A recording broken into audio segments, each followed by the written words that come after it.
Imagine, it's the year 2035. You wake up and your AI assistant informs you that while you were sleeping, your digital assets earned you $847. You didn't go to work, you didn't run ads, you simply owned a piece of the infrastructure of the future. Now consider a different scenario. You receive a monthly transfer from the government, $1,000 of basic income, guaranteed, regardless of whether you work or not. Two radically different futures. Both solve the same problem. What do we do when artificial intelligence and robots take over nearly half of all jobs on the planet? Today, we're breaking down the most explosive economic debate of the decade, a discussion that will determine whether you will be a master of the future or its hostage. Let's start with an uncomfortable truth. A 2024 study by the McKinsey Global Institute shows that by 2030, automation will impact up to 800 million jobs worldwide. This isn't just a prediction, it's a conservative estimate that analysts are already calling an understatement. Oxford University goes even further. Their models predict the disappearance of 47% of professions in developed countries within the next 15 years. But here is what's truly alarming. We aren't just talking about factory workers or truck drivers. GPT-4, Claude Gemini. These systems are already writing code better than the average programmer, analyzing X-rays more accurately than many radiologists, and drafting legal documents faster than junior associates. The middle class has become automation's number one target. And this leads us to the defining question of our time. If people can no longer earn a living through traditional labor, how will they survive? How does an economy function when production exists but employment disappears? Two radically different answers have been proposed. Universal Basic Income, or UBI. The concept is brilliantly simple. Every citizen receives a fixed sum of money regularly, no strings attached. Whether you work or not, it doesn't matter. Sounds like a utopia? Perhaps. No, the idea is supported by people from completely different camps. Elon Musk says UBI is inevitable in a world where AI does most of the work. Sam Altman, the creator of ChatGPT, even funded a large-scale study on basic income in the U.S. Left-wing economists see it as a tool for justice. Libertarians see it as a way to simplify the welfare state and eliminate bureaucracy. But let's dig deeper. The arguments for basic income. First, dignity. UBI gives people the freedom to choose. Don't like your job? You can leave, you have a safety net. Want to study, create art, care for elderly parents? Basic income makes that possible. Second, economic stability.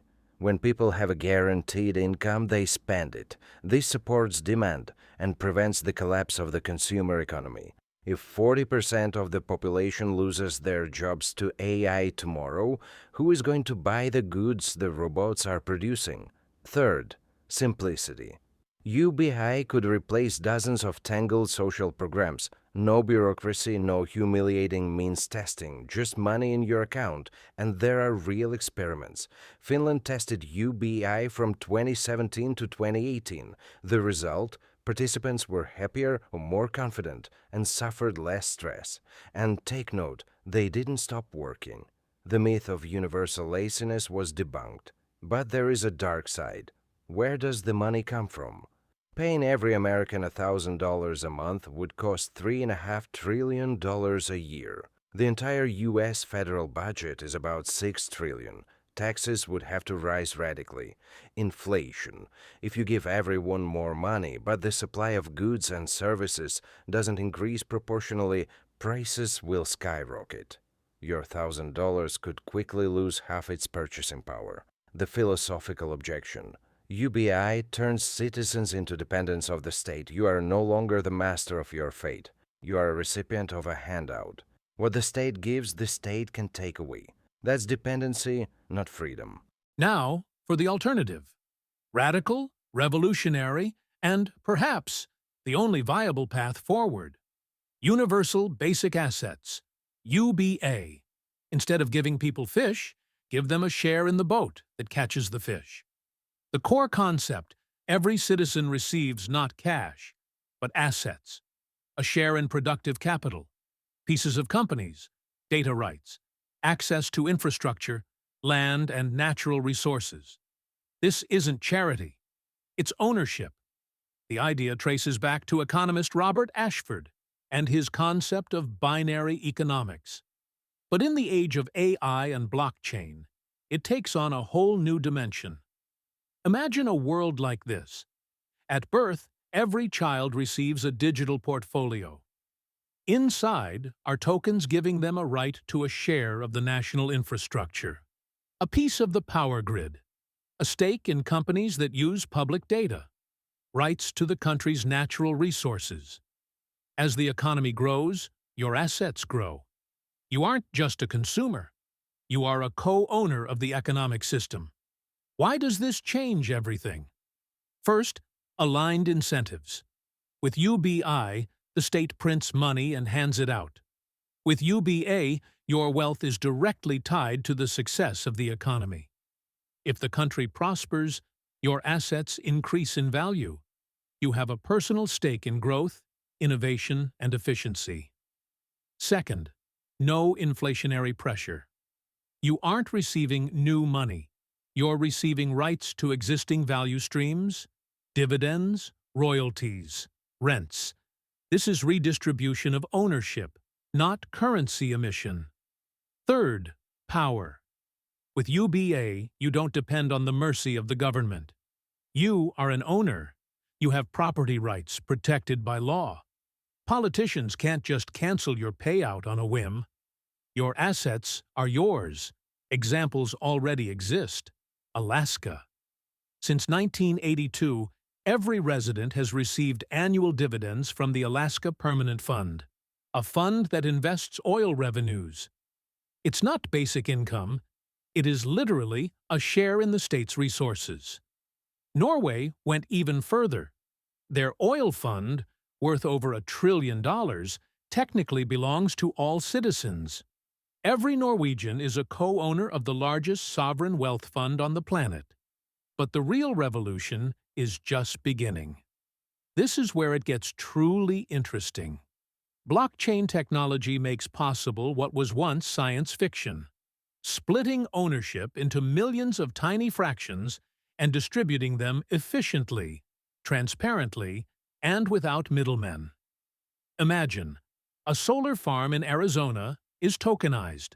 1 million tokens, each giving a right to 1/1,000,000th of the station's revenue. At birth, every American receives 10 of these tokens.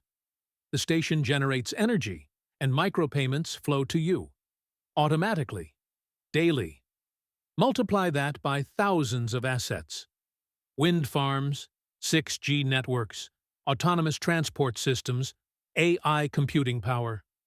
You wake up, and overnight, your asset portfolio has earned money. Not because the government printed it, but because the infrastructure you own part of created real value. But here is the key point: data. Your data. Every day, you generate information that AI companies use to train their models. Your searches, your photos, your purchases. These data points are worth billions. Currently, Google, Meta, and Amazon take them for free. You are the product, not the client. UBA flips this. In the new paradigm, you own the rights to your data. A company wants to use it, they pay you, directly, automatically via smart contracts. Projects like Ocean Protocol are already creating data markets. The Brave browser pays users for their attention. This is just the beginning. So, we have two paths. Which is better? The honest answer? We might need both, but in different proportions. UBA solves the problems of UBI, inflation. UBA redistributes existing value rather than increasing the money supply. Incentives. UBA creates a class of invested owners, not a culture of dependency. Stability. Property rights are much harder for a government to take away than a social program. But UBI has its own advantages. Simplicity. Transferring cash is easy. Building a system to manage national assets is incredibly complex.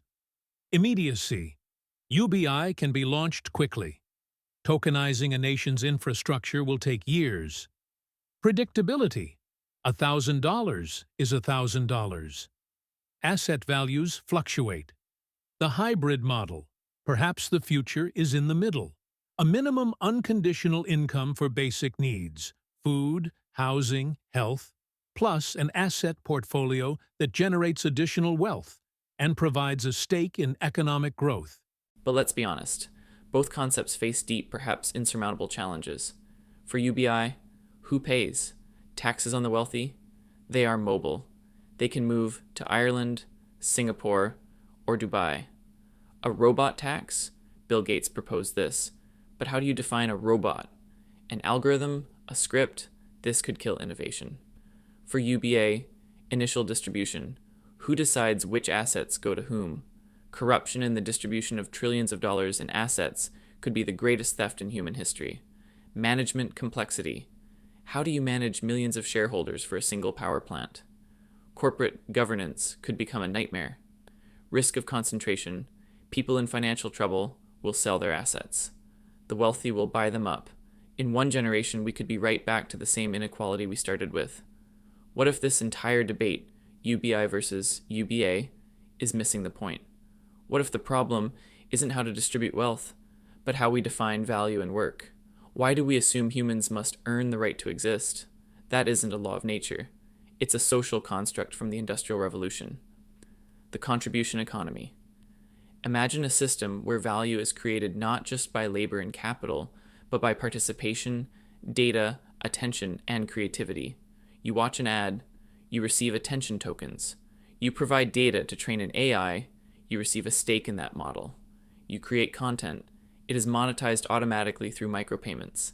This is a new economic paradigm where billions of tiny contributions, invisible in the traditional economy, become measurable and rewarded.